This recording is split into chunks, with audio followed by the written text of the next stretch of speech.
Subling ni Gobernador Gwen Garcia ang iyang pasalig sa pagsuporta sa COVID-19 vaccination program sa nasudnong kagamhanan.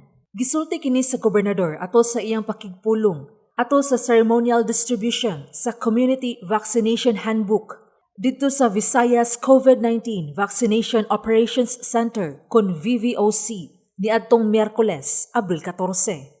Matud ni Garcia, ang vaccination program usa-usab ka importante nga kalihukan aron mapugnan ang pagkuyanap sa sakit nga COVID-19 sama sa kaimportante sa pagtuman sa health protocols. Let me assure the national government that we are one in support of the national vaccination program for COVID-19. Because over here in Cebu,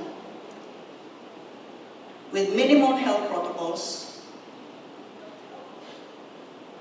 with our push to boost the immune system, and with an effective, proactive referral and hospital management program, now further boosted with this national COVID-19 vaccination program, Cebu is showing the rest of the country how to move on and how to move forward. Midugang ang gobernador nga ang pagsugod sa vaccination program sa nasudnong kagamhanan nagpalig-on sa iyang baruganan nga dili mogahin og pondo ang Kapitolyo alang sa pagpalit og mga bakuna batok sa COVID-19 kay responsibilidad kini sa national government. I said that it was there. National government is there to spearhead the COVID-19 vaccination program. Let us not set aside precious funds that we need for other pressing concerns in each of our local government units, such as infrastructure, such as programs for the sick, the elderly, the children, women, and other priorities. Gipasalamatan usab ni Garcia si OPAV Secretary Michael Dino nga maoy naningkamot nga mahatagan usab og mga bakuna ang Visayas, labi na ang Sugbo. Karon huna-hunaan. Kung idya-idya aho-aho patag pamalit, di ka hata magyagaw. Magbuot-buot ang matag municipal health officer, ang matag city health officer, ug unya di apay national vaccination program. Unsa na lay may tabo? Yagaw. Busa dinhi makita klaro ang atong direksyon. Nagkahiusa ug hiniusa nga paningkamot.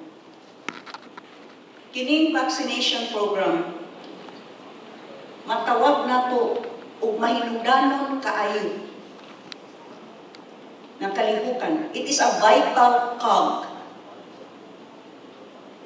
in our efforts to face the challenge of COVID-19. Matod ni Dino, kapina sa 1 ka milyon ka mga Pilipino ang nabakunahan og first dose batok sa COVID-19. Diin 120,000 niini ang naa dinhi sa Kabisayan. Diin ang uban nila nakadawat na sa ilang second doses. Tinguha sa gobyerno nga mabakunahan ang 70 milyones ka mga Pilipino sa dili pa matapos ang 2021.